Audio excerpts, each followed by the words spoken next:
Bueno, tengan todos muy buenas tardes. Hoy día voy a hablarles del tema de existencia de continuos estables e inestables para flujos sedable expansivos. Este es un tema del área de dinámica topológica continua, y para poder entender a este teorema, que justamente nos va a garantizar la existencia de continuos, que son conjuntos conexos y compactos, voy a comenzar hablando sobre dinámica topológica discreta, para que podamos tener un enfoque un poco más detallado. Bueno, ¿qué vamos a hablar hoy día sobre dinámica topológica discreta? Voy a comenzar fijando nuestro espacio donde vamos a trabajar. Vamos a hablar de un espacio métrico compacto y un homeomorfismo. Fijamos un punto X y un épsilon mayor que 0. Bueno, definimos primero el conjunto estable local del X, que está formado por puntos Y, de tal manera que sus órbitas se acompañan. Como máximo, estas se distancian un tamaño épsilon. Y estas se acompañan para iteradas positivas. Luego vamos a definir el conjunto inestable, que están formados por los puntos Y, tal que se acompañan, pero ahora para iteradas negativas. Definimos la bola dinámica de Bowen, que es la intersección del estable local con el inestable local.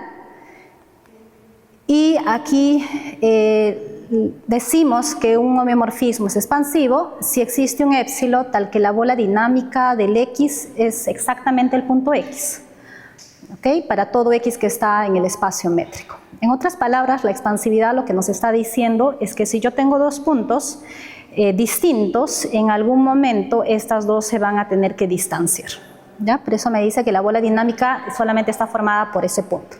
Esta definición fue definida por Williams en el año 1950 aproximadamente. También se define lo que es el estable global, que en este caso el estable global del X está formado por puntos Y, de tal manera que las órbitas, aparte de acompañarse, estas tienden para 0 para valores suficientemente grandes, para valores positivos. Y el inestable global de X está formado por puntos Y, tal que sus iteradas se acompañan y tienden para 0 para valores negativos. Y una de las propiedades que se tiene en el caso de homomorfismos expansivos es que los conjuntos estables locales están contenidos en los estables globales. Es decir, que si dos puntos se acompañan en todo tiempo positivo, en el infinito, pues estos van a tender a 0. Lo mismo con el inestable, ¿no? Bueno, en dinámica topológica también se fija el concepto de estructura de producto local, que dice que para todo épsilon mayor que 0 va a existir un delta, tal que si yo tengo dos puntos próximos, entonces la intersección del estable con el inestable de estos puntos va a ser distinto de vacío. Bueno, con esta propiedad se llega a demostrar que los homeomorfismos expansivos que satisfacen la propiedad de estructura de producto local implica la propiedad de sombramiento. Esta propiedad de sombramiento, dado que todavía no he hablado a qué se refiere, lo voy a explicar un poco más adelante, pero solo les estoy dándoles aquí las propiedades que nosotros tenemos para los flujos expansivos. Bueno, ya en el año 1990, Hisao Kato define este concepto de sedable expansividad. Él lo hace, define esto con la intención de extender el concepto de expansividad y lo define de la siguiente manera: que existe un épsilon mayor que 0, tal que la bola dinámica del X es totalmente disconexo para todo X que está en el espacio métrico. Bueno, esto en otras palabras lo que nos está diciendo es que si yo tomo un conexo arbitrario, un conexo compacto, en alguna iterada este conexo tiene que haber crecido, ya sea para adelante o para atrás. Eso es lo que nos está diciendo en otras palabras, ¿no? La sedable expansividad. Bueno, ¿qué es lo que demuestra Hisao Kato? Demuestra que existen continuos. Cuando me refiero a continuos, me estoy refiriendo a conjuntos conexos y compactos.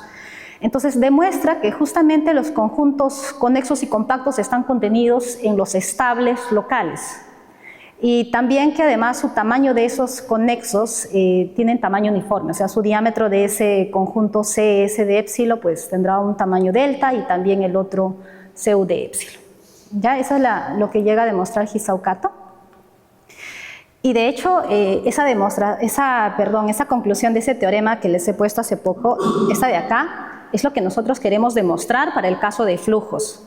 De hecho, nosotros tenemos el objetivo de demostrar esto para poder definir otro tipo de estructura de producto local, con la intención de que una vez que nosotros definimos un nuevo concepto de estructura de producto local, llegamos a demostrar que los flujos CW expansivos poseen la propiedad de sombramiento. Yo me estoy refiriendo en el caso del tiempo continuo, ¿no?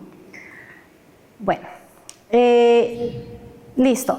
Y bueno, justo en el año ya 2000, si no me equivoco, 2014, esto ya no fue demostrado por Kato, acá en este artículo, que no recuerdo bien su nombre, me dice que justamente define una nueva estructura de producto local, que le llaman el CW estructura de producto local.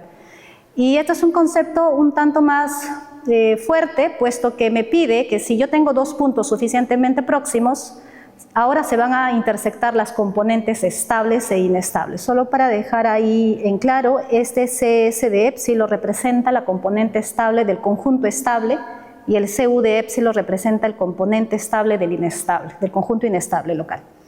Entonces, lo que queremos en este caso es una propiedad un tanto más fuerte que la estructura de producto local. Y también se demuestra que los flujos CW hiperbólicos, los CW hiperbólicos son los homeomorfismos que son CW expansivos y que satisfacen la propiedad de CW estructura de producto local, que es la propiedad que les he mostrado hace poco. Y se demuestra que los homeomorfismos CW hiperbólicos satisfacen la propiedad de sombreamiento.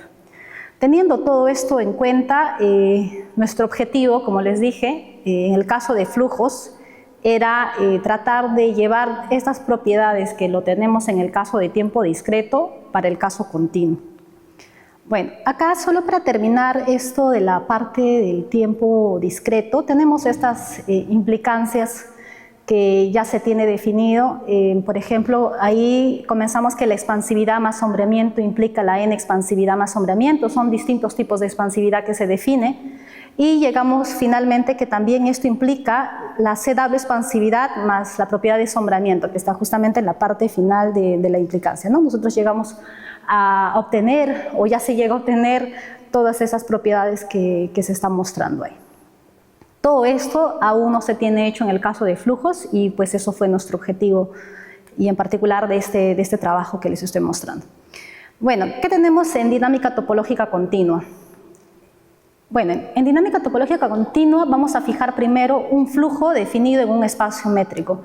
Cuando me refiero a un flujo definido en un espacio métrico, me estoy refiriendo a una aplicación continua, que es ese phi que ustedes están viendo ahí, en la cual en el tiempo cero va a ser justamente el punto X, y cuando yo itero en dos tiempos distintos, o en dos tiempos, perdón, esa va a ser justamente el flujo en la suma de esos tiempos S más T, ¿no?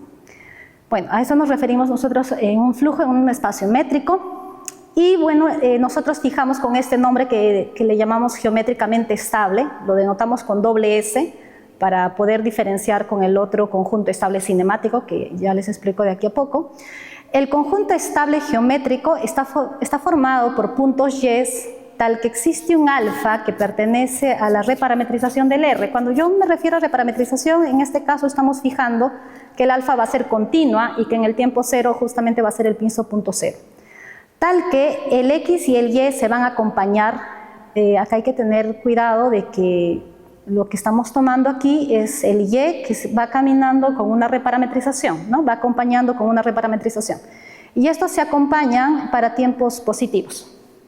Lo mismo para el inestable, por ejemplo aquí voy a tener que el conjunto inestable del X está formado por puntos Y, tal que sus órbitas se acompañan para tiempos negativos. Y acá, repito, nosotros estamos pidiendo una reparametrización, ¿no? Entonces de alguna otra forma es un poco más débil en este caso a la del cinemático, porque en el cinemático, que solamente lo vamos a denotar con un S y con un U, la reparametrización de Y va a ser justamente la identidad, entonces se van a acompañar en el mismo tiempo. Bueno, como comentario, en el caso de flujos en el tiempo continuo, resulta que tenemos diversas propiedades, diversas herramientas que nosotros vamos a utilizar. Por ejemplo, en el caso de tiempo continuo, una de las herramientas que más se utiliza es el caso de secciones transversales finitas. De hecho, por ejemplo, en el artículo de Thomas que demuestran que los flujos expansivos poseen la propiedad de sombreamiento, ellos utilizan como herramienta las secciones transversales finitas y de hecho ellos agarran que el espacio métrico todo es la unión finita de secciones transversales, de cajas que contienen las secciones transversales. Pero en este caso, nosotros en este artículo de la existencia de continuos para flujos, lo que nosotros hacemos es trabajar con otro tipo de sección transversal, que justamente existe un teorema que dice que si yo tengo un espacio métrico completo, un espacio métrico, yo puedo definir en cada punto una sección transversal. Y esta es la herramienta que nosotros vamos a utilizar para poder definir los conceptos que vienen más adelante. Bueno, entonces acá les demuestro la definición formal de sección transversal. Decimos que un conjunto compacto es una sección transversal que pasa por X si va a existir un delta y un gamma tal que la bola de centro X y radio gamma está contenido en el flujo del conjunto C que avanza un tiempo tau para adelante y un tiempo tau para atrás. Entonces la bola tiene que estar contenido en esa caja que contiene la sección transversal C. Y la segunda propiedad que dice que C intersectado con el flujo de Y en ese tiempo menos tau a tau tiene que ser el mismo punto Y. ¿A qué se refiere la segunda propiedad? O sea, si yo tengo una sección transversal arbitraria, lo que pasa es de que el punto Y en algún tiempo, esa no puede volver a la misma sección transversal, sino que esta tiene que caminar para adelante o para atrás. Esta no puede volver a la misma sección transversal y caer de nuevo, ¿no? Tiene que ir de forma para adelante o para atrás, no volver a la misma sección. Y también definimos lo que es un campo de secciones transversales. Entonces, ¿qué es un campo de sección transversal? Es una aplicación semicontinua, H que va del X al conjunto de los compactos, tal que cualquier punto que yo tomo del espacio métrico, el H del X va a ser una sección transversal del X. A eso nos referimos a un campo de sección transversal. Y bueno, acá les demuestro el teorema que nosotros utilizamos este teorema para poder definir nuestros conceptos, nuestro nuevo conjunto estable que vamos a agarrar de este teorema, que es justamente demostrado por Alfonso Archigue, que es uno de los autores también de este artículo que hemos sacado de la existencia de continuos. En el 2014, él demuestra que si yo tengo un espacio métrico compacto, todo flujo regular admite un campo de secciones transversales, simétricos y monótonos. O sea, en otras palabras, cuando yo tengo un espacio métrico, yo puedo tener acá una aplicación semicontinua, H, que va de X en K de X, tal que para cada punto del espacio X, el H de X va a ser una sección transversal que pasa por X. ¿Ok? Bueno, y ahí comenzamos nosotros a definir el concepto del conjunto seccionalmente geométrico haciendo uso de esta información. Entonces, ¿cómo definimos nosotros el conjunto seccionalmente geométrico? Lo denotamos con el TDS de épsilon para hacer diferencia del conjunto que ya les había definido hace poco, que era el conjunto geométrico estable. Y estos están formados por los puntos Y, tal que existe una reparametrización, tal que la órbita de Y acompaña la órbita del X, pero transversalmente. Solo para dejar en claro ese HE phi t de X, nos estamos refiriendo a esta de acá, nos estamos refiriendo a esta sección transversal intersectada con la bola. Recuerden que el teorema anterior nos está diciendo, el teorema que ustedes están viendo arriba, nos está diciendo que existe un campo de secciones transversales, o sea que del espacio todo en el conjunto de los compactos, ¿ok? Tal que para todo X que está en el espacio, yo voy a tener que el H del X es una sección transversal. Ya, entonces con esta de acá nosotros llegamos a definir esta función que le llamamos seccionalmente geométrico. Bueno, entonces lo que estamos queriendo acá es de que se acompañen transversalmente y no necesariamente dentro de una bola. Eso es la que estamos exigiendo en esta definición. Lo mismo para la seccional inestable, quiero que se acompañen en la misma sección transversal, pero para tiempos negativos. Bueno, con esto de aquí podemos observar que cuando yo proyecto el conjunto estable geométrico, cuando yo hago la proyección, esta proyección de este conjunto estable geométrico va a caer dentro del estable seccional, ¿ya? De hecho, nosotros llegamos a demostrar que existe una reparametrización que hace que va a caminar los puntos transversalmente, ¿no? Bueno, esta definición de flujos sedables expansivos ya fue definido por Wellington Cordeiro. Él lo definió en el año 2021, si no me equivoco, y Wellington Cordeiro fija primero estas notaciones que son un tanto cargadas, pero son necesarias para poder hacer la definición formal de los flujos sedables expansivos. Lo primero que se define aquí es agarrar un conjunto continuo, un continuo A, y el H de A, cuidado en confundirnos con el sección transversal, ese H es distinto. Entonces no estoy refiriéndome a sección transversal, sino me estoy definiendo un conjunto H de A, que esta va a estar formado por la función alfa, que va de A en el conjunto de funciones continuas que van de R en R. O sea, en otras palabras, a eso también se le llama que es un conjunto de reparametrizaciones continuas, porque en este caso lo que nosotros estamos pidiendo es que la reparametrización, a medida que yo doy un punto al conjunto A, yo voy a tener un alfa del X que es una reparametrización distinta. A medida que voy cambiando los puntos en A, obtengo otra reparametrización. Pero con la condición de que exista algún punto en el conjunto A tal que la reparametrización correspondiente a este punto sea la identidad. Además, para cualquier alfa que está dentro de este conjunto H de A y algún T que está en los reales, definimos el conjunto XT de alfa. Para entender un poquito quién es este conjunto, les muestro aquí el gráfico que nos puede ayudar a poder entender mejor esto. Bueno, me voy a dar un X que está en el A, y como yo sé que el alfa está en H de A, voy a suponer que este X, su reparametrización de este X es la identidad, por eso que este avanza con el tiempo T, simplemente con el phi T de X. En cambio el Y es un punto distinto del X, un punto arbitrario en A, y para este Y yo voy a tener otra reparametrización que le estoy llamando justamente el alfa de Y. Y así a medida que yo avance con otro punto, este va a ir con otra reparametrización que sería un alfa de Z, y ese conjunto XT de alfa sería la unión de todos estos puntos que avanzaron un tiempo T, pero cada uno de ellos tiene una reparametrización distinta. ¿Okay? Por eso que le dice el continuum de reparametrizaciones, porque yo voy a tener para cada punto una reparametrización distinta. ¿Y qué es lo que me dice la CW expansividad? Bueno, la CW expansividad me dice que dado un épsilon arbitrario va a existir un delta tal que si yo tengo el conjunto A que se mantiene siempre menor que delta para cualquier T que está en los reales, o sea para tiempos positivos y para negativos, necesariamente el conjunto A tiene que estar contenido en la órbita del X alfa. Ese X alfa justamente es aquel punto en la cual su reparametrización era la identidad. Para entenderlo un poco mejor, en otras palabras, la CW expansividad está diciendo a ese conjunto A que ustedes están viendo, si tiene que haber algún tiempo en la cual ese conjunto tiene que haber crecido de tamaño, su diámetro. En algún momento el diámetro de ese A tiene que haber crecido un épsilon.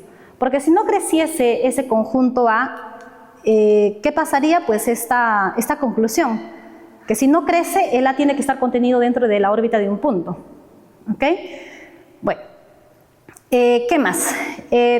Demostramos que, en nuestro trabajo demostramos lo primero que los flujos CW expansivos son uniformemente transversalmente CW expansivo. Bueno, ¿qué es lo que hemos demostrado acá? Lo que hemos dicho es de que yo puedo saber, si yo tengo la información del diámetro del continuo, yo puedo saber en qué momento este ha crecido un tamaño épsilon 0, por ejemplo. Y de hecho, por ejemplo, para ese épsilon arbitrario que yo tomo, voy a encontrar un tiempo t que va a depender del épsilon, que ahí ustedes están observando que existe el t sub b mayor que el épsilon, tal que ese conjunto tiene que haber crecido como máximo en el tiempo t sub épsilon, ¿no? En otras palabras, si observamos de nuevo el gráfico, este conjunto que ustedes están viendo que está en la parte que ya recorrió un tiempo t, en el tiempo máximo que es t épsilon ya tiene que haber crecido de tamaño, por lo menos cuyo diámetro sea épsilon 0. Pero, ojo, solo una cosa, esto creció transversalmente. No estamos hablando de crecimientos en el espacio todo, sino transversalmente, ¿no? ¿Qué más? Aquí fijamos el concepto lo llamamos de familia de continuos localmente estables e inestables y lo definimos de la siguiente manera. Dado un épsilon mayor que 0, definimos la familia de conjuntos localmente estables como el tau S de épsilon y este está formado por continuos de tal manera que existe una reparametrización en HDA tal que todo ese continuo está contenido en la sección transversal de X de alfa. Solo para dejar aquí como observación, acá estoy utilizando la notación que me faltó colocar.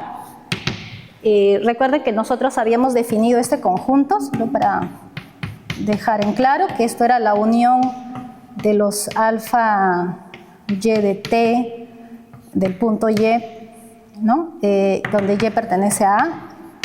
Esto de acá son un conjunto de puntos en la cual el A avanzó un tiempo t. Ahora cuando utilizo esta notación de aquí, lo que me estoy refiriendo es de que en este caso este conjunto avanzó transversalmente, o sea, en otras palabras me estoy refiriendo que este conjunto todo está contenido en la sección transversal, en este caso, de phi t de x alfa. ¿Okay? Cuando sucede que este conjunto todo está dentro de la sección transversal de un punto, acá solo para dejar en claro que este x de alfa está en el A, entonces cuando todo esto cae dentro de la sección transversal, nosotros estamos fijando esto con esta notación, indicando que esta, para ya no colocar más adelante esto que está incluido en la sección transversal del phi t de x de alfa, entonces lo que estoy haciendo es utilizar esta nueva notación, ya que eso ya desde ahora vamos a sobreentender que este conjunto está justamente en la sección transversal, ¿no? En otras palabras, lo que estoy poniendo acá está el phi t de x alfa y todo este continuo pues está dentro de la sección transversal, ¿no? ¿Ok? Todo esto de acá justamente es nuestro conjunto que estamos fijando. ¿Ya? Entonces, vamos a suponer entonces que este ha caminado transversalmente en la sección transversal de los phi t de x de alfa. Esa última proposición dice que la intersección de los estables e inestables están formados por continuos cuya cardinalidad es 1. O sea, en otras palabras, lo que estoy diciendo es de que no puede existir un continuo conexo compacto que se mantenga pequeño para tiempos positivos y para tiempos negativos, porque si no estaría contradiciendo la sedable expansividad. Este de acá ya se tenía demostrado por Wellington Cordeiro, pero como les dije al inicio, las herramientas que se utilizaban, o por lo menos de los artículos que yo revisé, se trabaja con una cantidad finita de secciones transversales y el espacio todo es la unión de esas cajas que contienen a las secciones transversales. En nuestro caso, como les dije, estamos trabajando con un campo de secciones transversales, o sea que estamos definiendo en cada punto una sección transversal.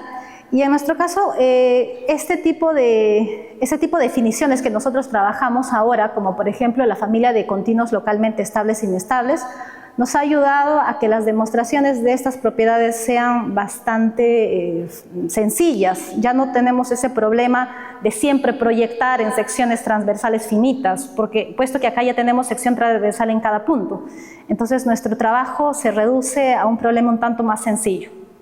Bueno, entonces tenemos la demostración de que la sedable expansividad es equivalente a indicar que la intersección del estable con el inestable de las familias solamente están formados por puntos cuya cardinalidad es justamente 1. Bueno, ahora sí, con todo ello podemos hablar de nuestra demostración del teorema que queríamos llegar. Queremos demostrar la existencia de continuos estables e inestables en cada punto. O sea, lo que quiero demostrar es la existencia de conexos en los conjuntos estables e inestables. Bueno, les voy a mostrar el primer teorema, que es la que es la que nos ha servido como base para todo lo que hemos hecho adelante. Bueno, el teorema nos dice lo siguiente. La primera hipótesis que me da acá, bueno, vamos a tomarlo, dado un épsilon mayor que 0, va a existir un delta, tal que tenemos la siguiente condición, de que me voy a dar acá un continuo, repito, el continuo me refiero a un conjunto conexo y compacto, cuyo diámetro sea menor que delta. Voy a suponer que en algún tiempo, este continuo, que en este caso en el tiempo S, aún continúe siendo menor que delta su diámetro, avanzó un tiempo S, entonces el continuo continúa siendo pequeño. Y si yo tengo esta condición de que qué sucede al inicio del conjunto y después de haber pasado un tiempo S, yo podría tener de alguna otra forma la información de qué ha pasado con el diámetro en los tiempos entre 0 y S. Y de hecho me dice acá que el diámetro de este continuo es menor o igual que el épsilon para todo t que pertenece entre 0 y S. En otras palabras, lo que me está diciendo esto es de que si yo tengo acá un continuo arbitrario y vamos a suponer que en algún tiempo este creció de tamaño, y de hecho un tamaño en la cual ha crecido épsilon, entonces lo que me está diciendo es que en los tiempos siguientes, en cualquier tiempo que sea más adelante del tiempo, un tiempo arbitrario, t sub 0 por ejemplo, no puede decrecer mucho. Entonces esto nunca podría, por ejemplo, tender para 0. Esto siempre va a estar como máximo va a disminuir un tamaño delta y no puede disminuir más. Y este teorema pues nos ayuda a poder tener información de qué está sucediendo con el tamaño de los continuos. ¿Okay? La demostración de este teorema, acá hice un gráfico para que nos pueda ayudar un poco a entender la demostración. Acá, bueno, vamos a suponer entonces que yo tengo una secuencia de puntos, ¿okay?, en el espacio, y lo que voy a hacer es suponer que yo tengo una secuencia de continuos. Vamos a suponer entonces lo primero, que tengo una secuencia de continuos cuyos diámetros sean menor que delta. Vamos a suponer también que este continuo en un tiempo S sub k continúa siendo menor que delta, y vamos a suponer que en algún tiempo, por contradicción, este creció épsilon, ¿sí?, para algún t sub k que pertenece entre 0 y S sub k. Voy a suponer que eso pasó. ¿Ok? Bueno, por ejemplo, en el gráfico ustedes pueden ver el C sub k, es aquella que está de color negro. Claro que en ahí yo he construido un D sub k, que ahorita les explico cómo es que construyo este conjunto, pero el gráfico nos puede ayudar a entender que este C sub k en el tiempo S sub k, que es el tiempo final, continúa siendo pequeño, y en algún tiempo T sub k este llegó a ser suficientemente grande, mayor que el épsilon. Bueno, lo que nosotros podemos hacer para llegar a una contradicción, en la teoría de continuos, nosotros podemos garantizar la existencia de un camino, que lo voy a llamar L sub k. Un camino que va definido en el intervalo 0,1 para el conjunto de conexos, lo vamos a denotar con esto. Esto es un camino, por ejemplo, del punto X sub k a C sub k. ¿A qué me refiero eso? Por ejemplo, si yo lo veo en el espacio LX, claro que las imágenes están en el espacio de los continuos, pero en este caso vamos a ver el gráfico, por ejemplo, en el espacio X. Lo que estaría diciendo es esta, ¿no? Tengo acá el intervalo de 0 a 1 vía este camino L sub k. En el punto 0 sería justamente el punto X sub k, ¿no? Si lo vemos en el espacio métrico, y en el tiempo 1 sería todo el continuo, que va a ser el continuo C sub k, todo esto, ¿no? ¿Ok? Claro que hay que tener acá la observación de que si A es menor o igual que B, entonces el continuo L sub k de A está contenido en L sub k de B. ¿Ok? Entonces, si nosotros lo vemos el gráfico en el espacio métrico X, pues cada continuo que yo genero contiene al continuo y así hasta llegar al conjunto C sub K, ¿no? Que es la que tenemos acá.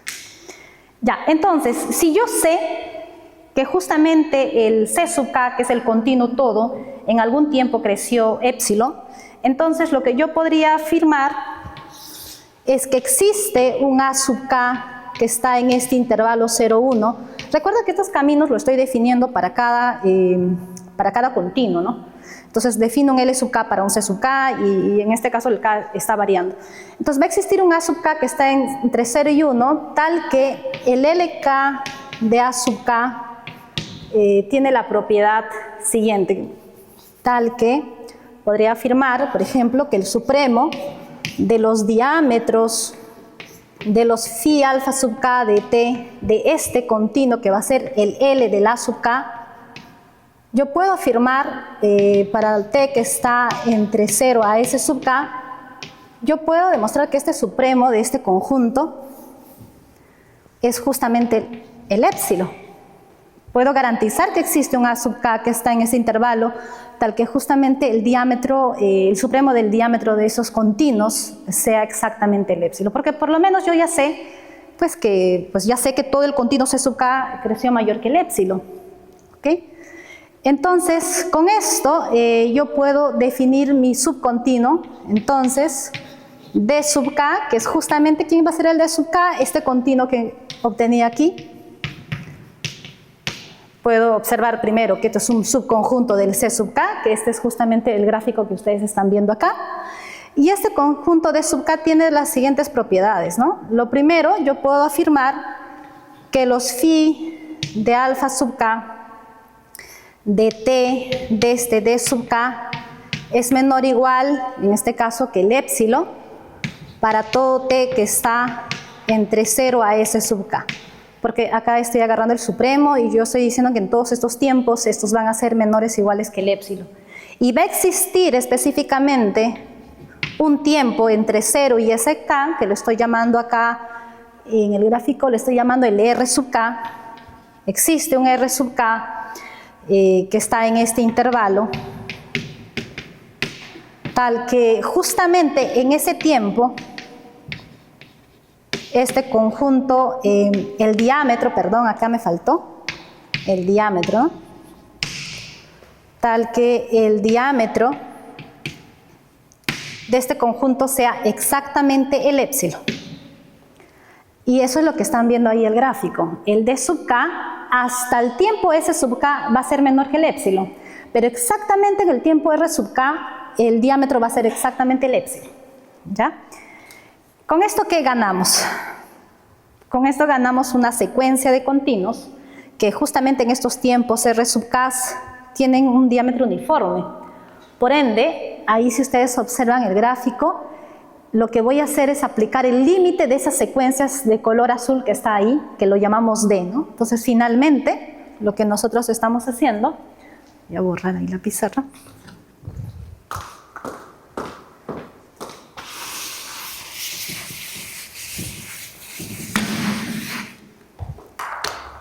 Bueno, entonces finalmente definimos el conjunto D como el límite de esos subcontinuos cuando K tiene el infinito, ¿no?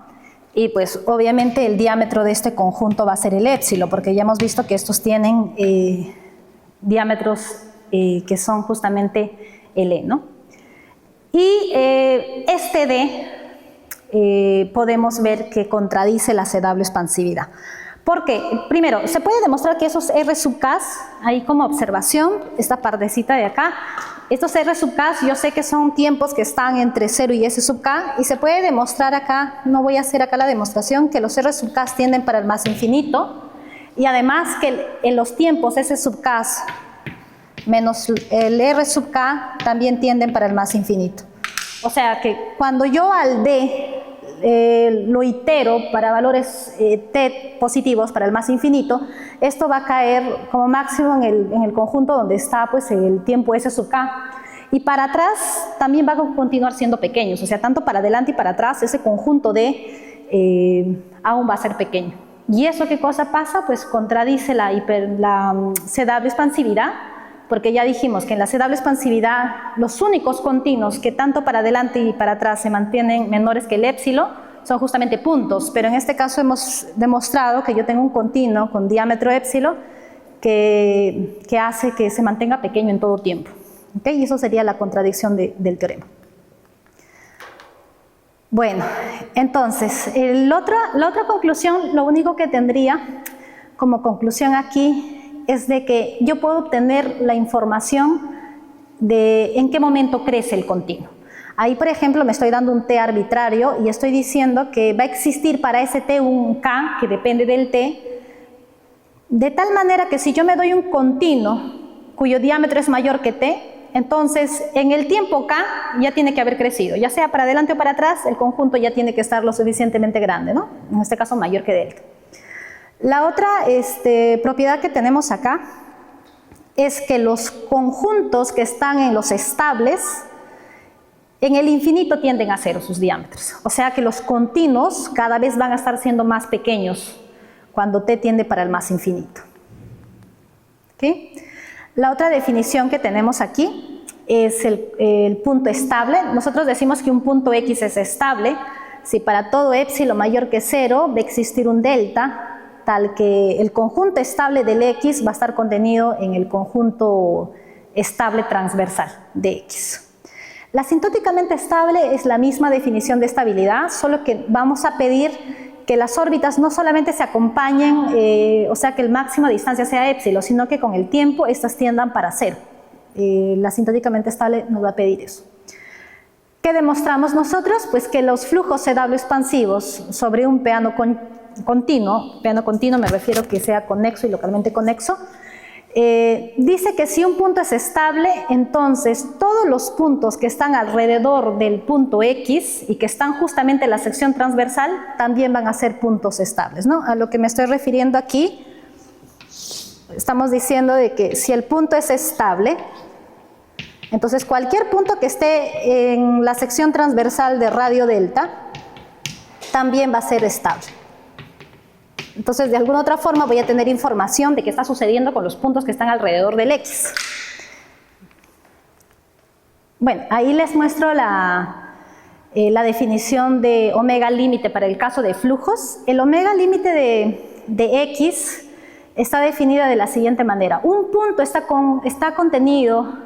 pertenece al conjunto omega límite de X si este punto es el límite de una secuencia de tiempos t sub k del punto X. Si ustedes observan ahí en el gráfico, esa línea punteada son los elementos, por ejemplo, ahí lo hice el gráfico, que esos puntos, esa línea punteada son los puntos que están dentro del conjunto omega límite, y estos puntos, como por ejemplo el Y, es una secuencia de tiempos t sub k del X, ¿no? Que justamente son los puntitos de color morado, ¿ya?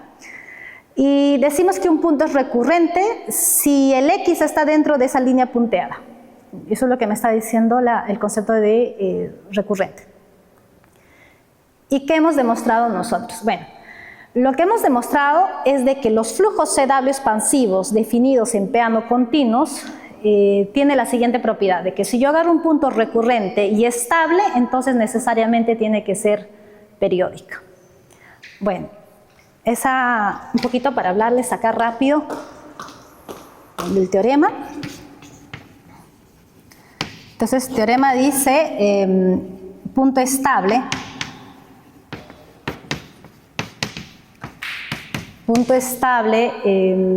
más recurrente implica que sea un punto periódico.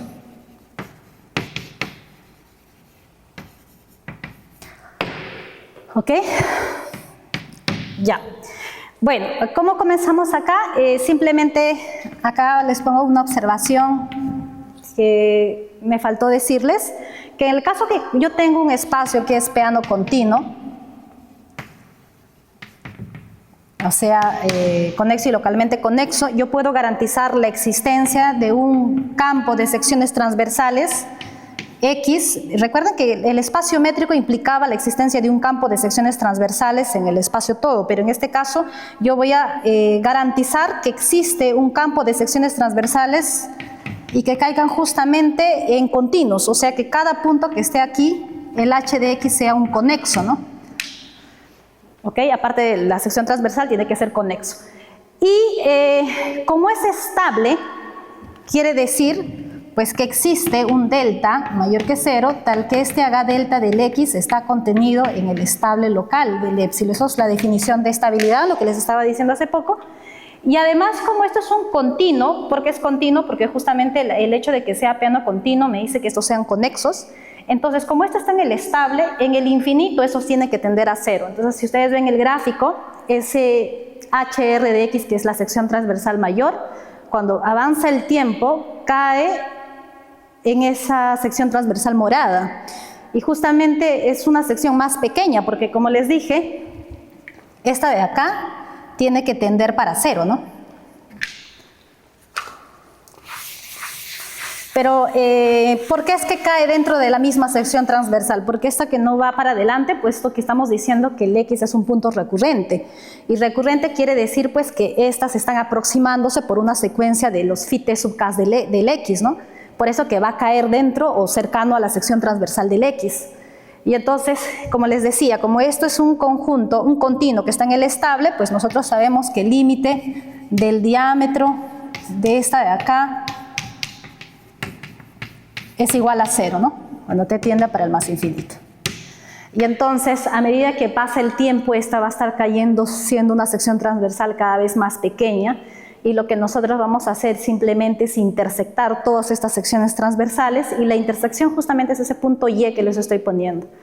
Y ese Y nosotros llegamos a demostrar que es un punto periódico, es un punto estable y recurrente, y dado que Y es periódico, eso va a garantizar la periodicidad también del punto X, y demostrando así que todos los puntos recurrentes estables son periódicos. Ya, ¿qué más? Bueno, estos son los últimos resultados para llegar a lo que queríamos, a nuestro objetivo. Llegamos a demostrar que todos los puntos que son estables y además que están en el alfa del X, en el conjunto alfa del X, entonces también son puntos estables. Y además que todo punto estable es recurrente. Y lo que habíamos dicho hace poco, si un punto estable es recurrente, entonces es periódica. Por tanto, todo punto estable va a tener que ser periódico. Y por último, llegamos a demostrar que no existen puntos estables ni para adelante ni para atrás. Eso de que no existen puntos estables quiere decir que cualquier conexo del X, de cualquier punto del espacio métrico, en algún tiempo tiene que haber crecido, para adelante o para atrás. Por eso me está diciendo que no existen puntos estables. Porque para que sea un punto estable tiene que estar contenido en el conjunto estable local. Pero como no existen, tiene que haber crecido para adelante o para atrás. Bueno, con todos estos resultados que demostramos, llegamos a nuestro objetivo. El teorema dice que si yo tengo un flujo expansivo, entonces puedo garantizar la existencia de conexos compactos, que lo he denotado con C de X y D de X, que están en los estables y en los inestables, y además que sus diámetros son uniformes. Acá les he puesto una gráfica para que ustedes puedan tener un poquito la idea para terminar esta parte. Ya, el teorema dice, si yo tengo esta de acá expansivo, CW expansivo, perdón, me dice que va a existir conexo contenido en este conjunto, en el estable local, y este otro contenido en el inestable local. Claro que ahí lo he puesto familia de los estables, pero también es lo mismo que decir esta conclusión. Ya, ¿qué es lo que ya he hecho en la demostración? Lo que vamos a hacer acá, hemos comenzado fijando el Z, voy a suponer que Z está en el conjunto alfa del X. O sea, ¿qué quiere decir que está en el alfa del X? Que el Z es justamente el límite de una secuencia de los phi t k de X. Entonces, he comenzado primero fijando el X que está aquí, y los phi t de k de X son justamente los puntos que están en el color de rojo. Entonces, acá quiere decir que existe un phi t k del X, que a esto le he llamado los X sub k, que convergen ¿para quién? Para el Z. ¿Okay? Los X sub k son esos puntitos rojos que ustedes están viendo, que se están aproximándose al punto Z. Como yo sé que no existen puntos estables, recuerda que hemos dicho hace poco,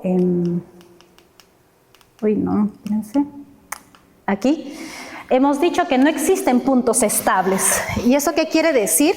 Que cualquier conexo,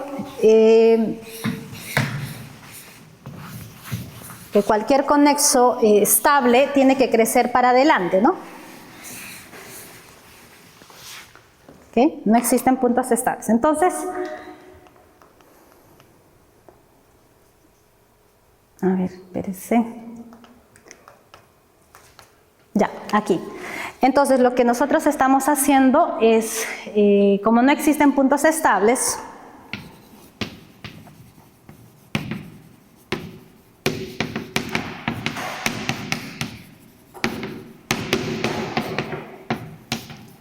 vamos a tener que justamente este conexo que estoy fijando, que en este caso lo he llamado haga delta medios de Z.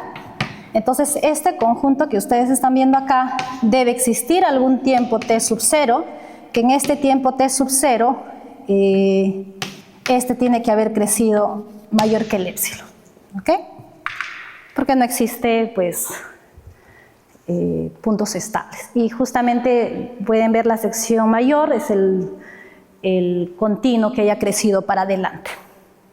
Bueno, ¿qué más podemos decir acá? Si ha crecido este continuo, el haga delta medios de Z, como el haga delta del X contiene a la sección transversal de Z, obviamente que el haga delta de X también tiene que haber crecido de tamaño, ¿ya? Y justamente este habrá crecido mayor que ese épsilon que nosotros estamos fijando.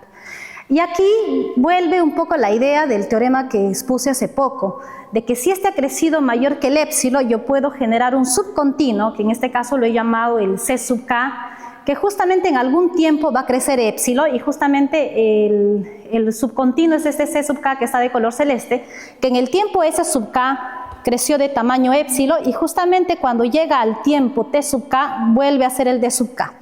Entonces acá lo que estamos haciendo en la demostración es generar este subcontinuo que hace que en el tiempo t sub k caiga a ser el conjunto d sub k, haciendo que cuando el k tienda para el infinito siempre se mantenga pequeño.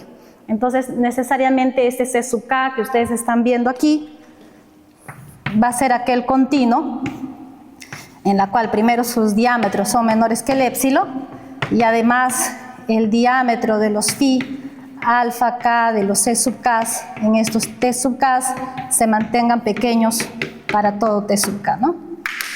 Y con esto de acá, lo único que podría hacer es aplicar el límite, pues, de esta secuencia de continuos, siguiendo un poco la idea. Ya no quiero entrar mucho en detalle en esto, puesto que la idea de que se mantenga pequeño hasta todo ese tiempo t sub k lo he hecho en el teorema anterior. Entonces, D, que sería el límite de los c sub k, va a ser justamente aquel continuo que está contenido en el estable local. ¿Okay? Esa sería la idea, pues, en el caso del continuo que esté en el estable. En el inestable lo mismo, ya agarraríamos un punto que esté en el conjunto omega límite del X, y la idea sería lo mismo. Bueno, ¿por qué nosotros quisimos demostrar ese teorema? ¿Cuál fue nuestro objetivo? El objetivo era para definir este concepto, que nosotros lo llamamos CW a estructura de producto local. Nuestra definición dice la siguiente, que un flujo posee la propiedad de CW estructura de producto local si para todo épsilon mayor que 0 existe un delta, tal que si yo tengo dos puntos suficientemente próximos, la intersección de sus componentes estables del X y del Y, solo que como observación este X va a tener que caminar un pequeño tiempo, ese R que va a depender de los puntos, tal que la intersección de estas de acá sea distinto de vacío. ¿Por qué es que nuestra definición está bien definida? Porque nosotros demostramos que el conjunto estable contiene un continuo, un conexo. Por ende, tiene sentido que nosotros agarremos la componente estable en el caso del conjunto estable. Y así nuestra definición tendría sentido, ¿no? Eso fue el motivo por el cual nosotros quisimos demostrar la existencia de continuos en el caso de flujos. Ya para terminar acá, esto ya no lo voy a hacer ahora la demostración, pero solo les quería dar el resultado general que llegamos a demostrar. Y para eso quiero terminar solo explicándoles esta propiedad. Decimos que un flujo posee la propiedad de sombramiento si dado una secuencia de puntos, que en este caso voy a agarrar puntos x sub i y tiempos t sub i, con la propiedad de que el x sub i en el tiempo t sub 1 caiga dentro de la bola del x2, el x2 en un tiempo t sub 2 caiga dentro de la bola x3 y así sucesivamente. Entonces me dice que esta secuencia de puntos y de tiempos tiene la propiedad de sombramiento si es que existe un punto z tal que acompaña la órbita de todos esos puntos. Bueno, entonces el objetivo de nuestro resultado del día de hoy, que era demostrar la existencia de continuos, como repito, era para indicar de que nuestra definición de CW, estructura de producto local, esté bien definido. Y con esto nosotros demostramos que los CW expansivos con la CW, estructura de producto local, implica la propiedad de sombramiento. Que bueno, este resultado espero que pueda ser en otra charla, que no es el objetivo del día de hoy. Eso es todo. Muchas gracias.